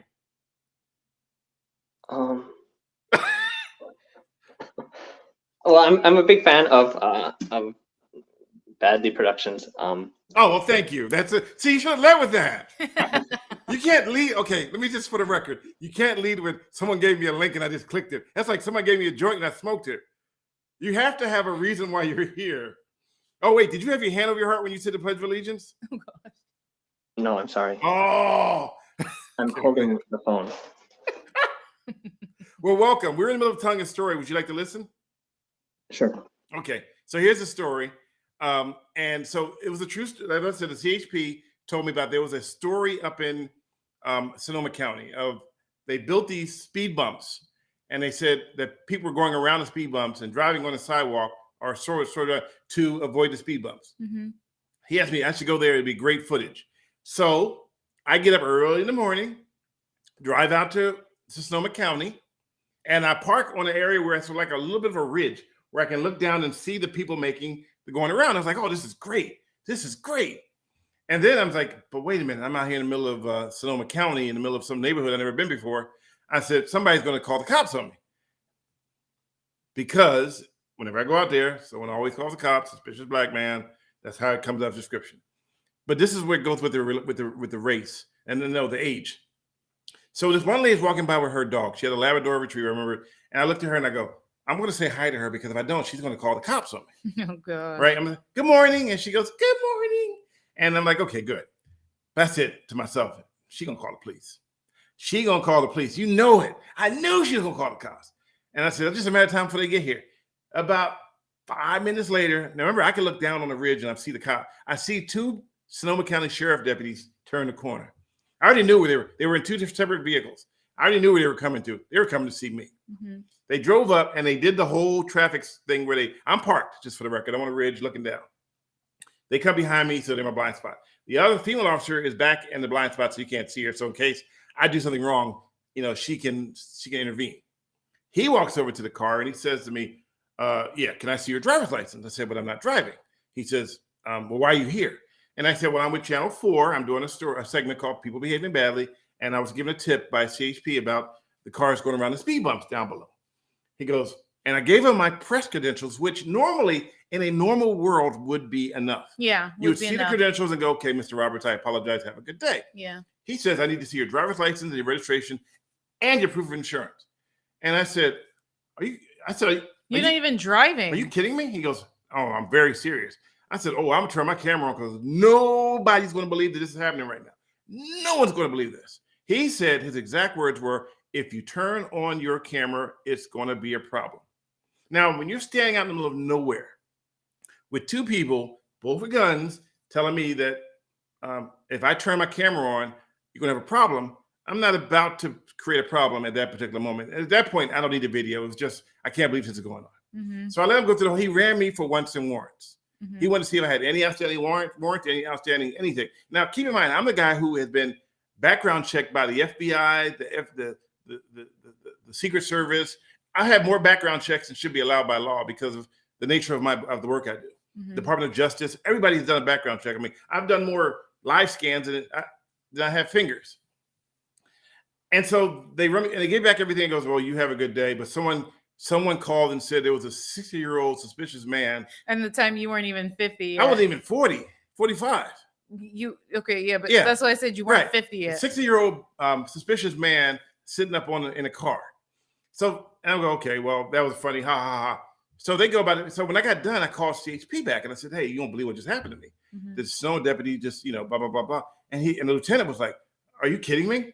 And I go, no, I'm not kidding you. He goes, okay, well, so he called Sonoma County Sheriff. Mm-hmm. And I got a phone call from a lieutenant who was very apologetic. He said, Mr. Roberts, and his exact words were, some people probably should never have a badge.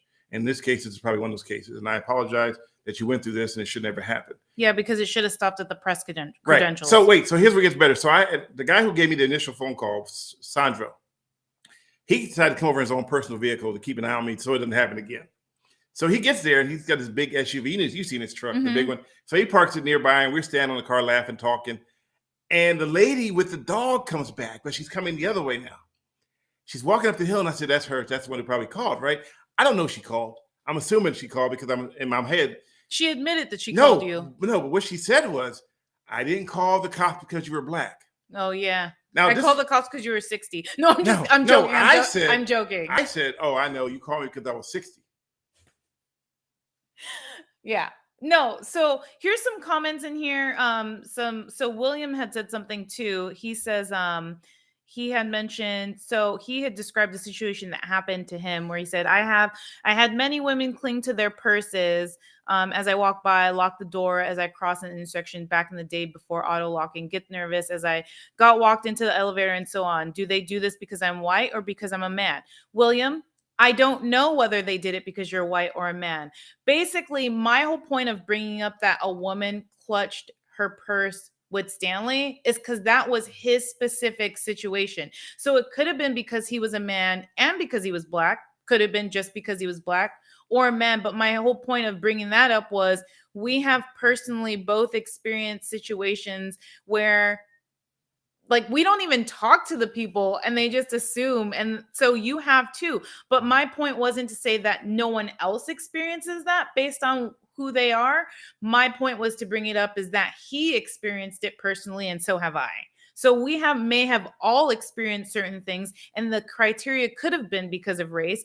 It could have been because you're a man, female, right? Or it could have been because someone thought I was ugly and just didn't want to talk to me. Now, who knows, right? Right. But my whole point of bringing it back to race was we live in a society where race is heavily emphasized on when it doesn't need to be. So it happens in crime, but it also happens in daily life where like we're having a conversation and we'll be talking about someone and someone will be like, oh, what race were they? And it was like, how is that even relevant to the conversation? We have made it relevant because we're always so curious to know, but why does it matter? Like, why does it matter in certain cases? So like I personally become frustrated with the fact that like race has been highlighted so much, but we see it more often with crime because we see all of the crime happening on social media. So it's highlighted to the point where people are saying all blank people are bad. All blank people commit crimes. All blank people this.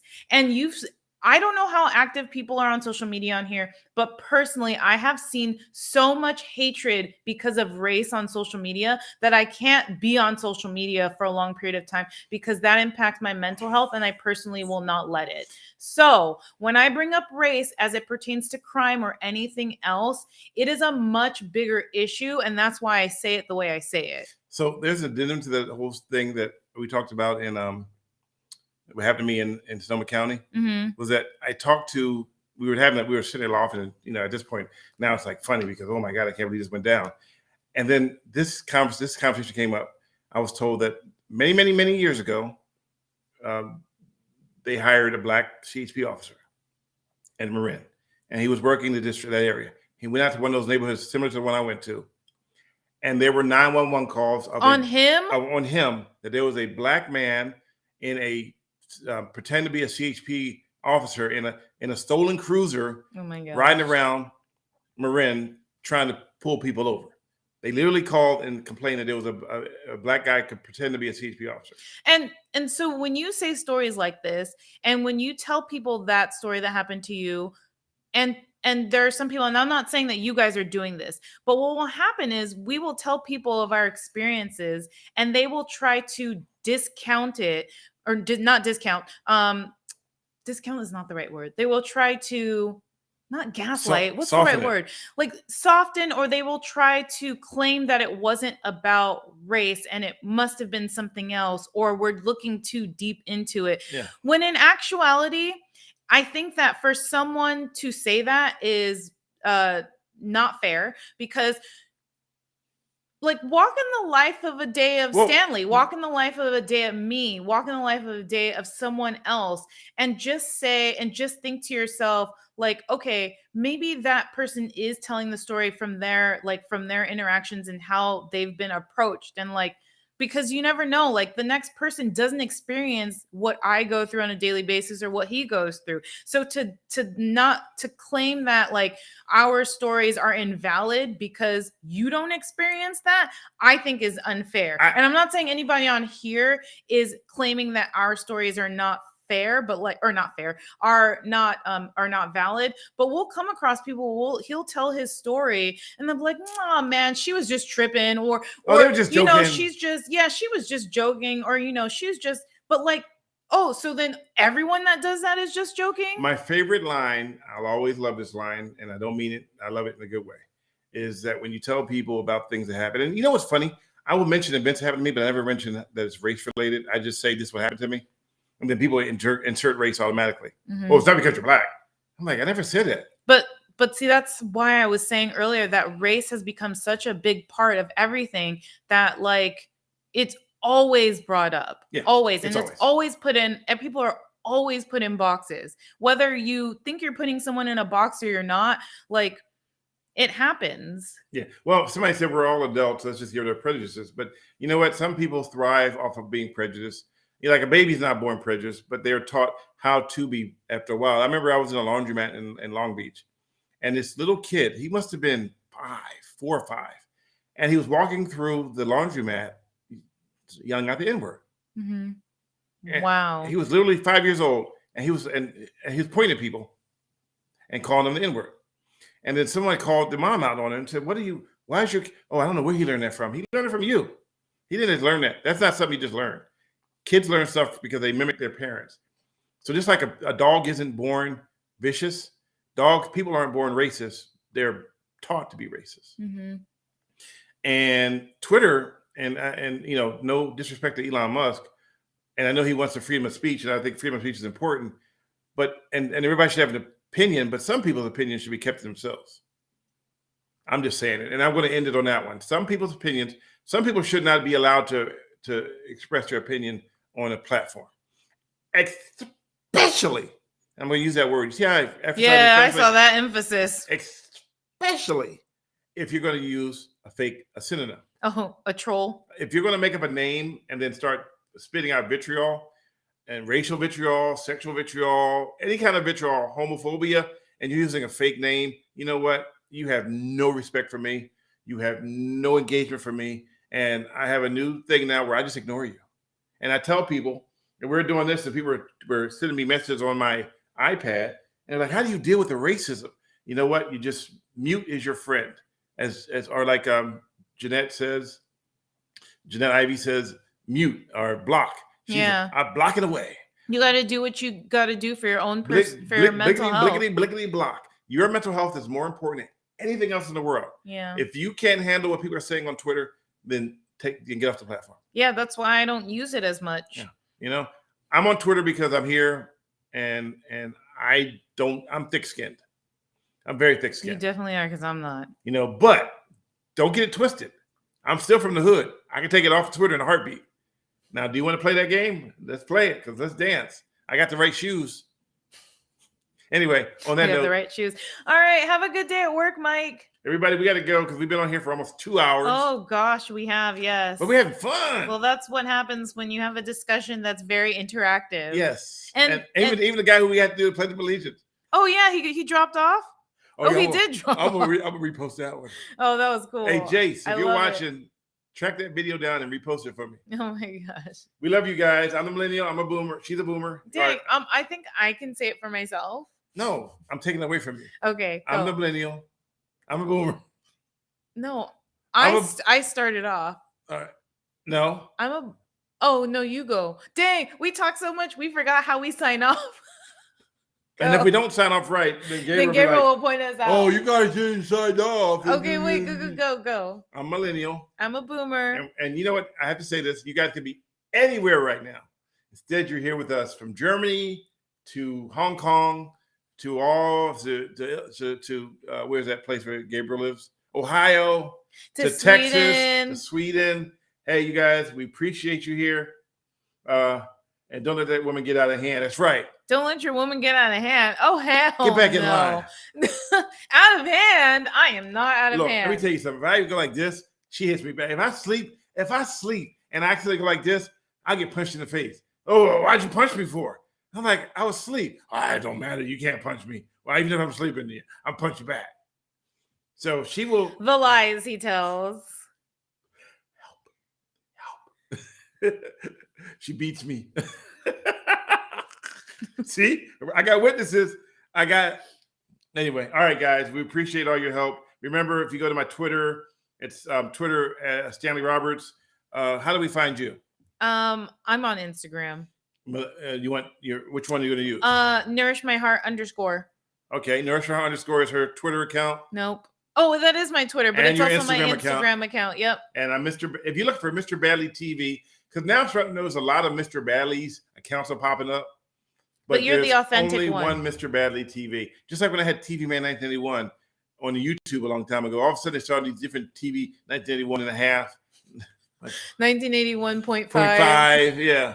I just saw an old one from a long time ago where they were trying to get people to give them money, and they wrote Stanley with 2 L's. And I remember that one. Yeah, spammers, Billy Bammers. Who's behaving badly now? Exactly. What's up, Arcade? What's up, Arcade Revolution? Shout out to Madagascar. Shout out from Madagascar. Wait, God bless America. Are you in Madagascar? I think he's pulling your leg. Yeah, I think he's from I think he lives in like Portola Valley or somewhere. Maybe it's Madagascar Street in Portola Valley.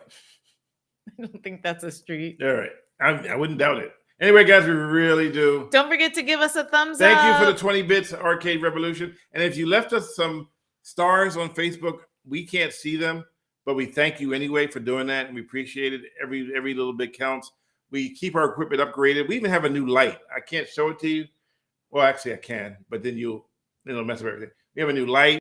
We got rid of the Ring camera. This one's much better. It doesn't fall apart when I put it together. It doesn't flicker. Doesn't flicker. Not yet, at least. Not yet, anyway. There's no ghost in the way. You see my words in the background and the blue light. A little bit of this, a little bit of that. We love you guys. We're going to go. I got 2 slices of pizza waiting for me in the refrigerator. It's 9 o'clock. Oh, then I guess I'm not eating pizza. Well, what do you? All right, guys. I'm going to let us go here. Anybody want to say the Pledge of Allegiance? Bye. Have a good week. We'll see you next week. We'll see you. Oh, wait. The Niners game next week is at 5:20. Ooh, we still see them. Okay, it might be playing in the background, and I might turn my head a few times, but well, it's not the championship. We'll be here. Yeah, but really? Yeah, it's not the championship. I don't wait until a championship to watch my sports team. All right. When do you wait? I watch it. Thank you for listening to Millennial Boom with Diane Faith and Stanley Roberts. Millennial Boom and Reasons Why Aliens Will Never Invade Earth and Caught Misbehaving videos are made possible through viewer donations. Check out www.linktree.com/MrBadleyTV to see how you can help. See you next week.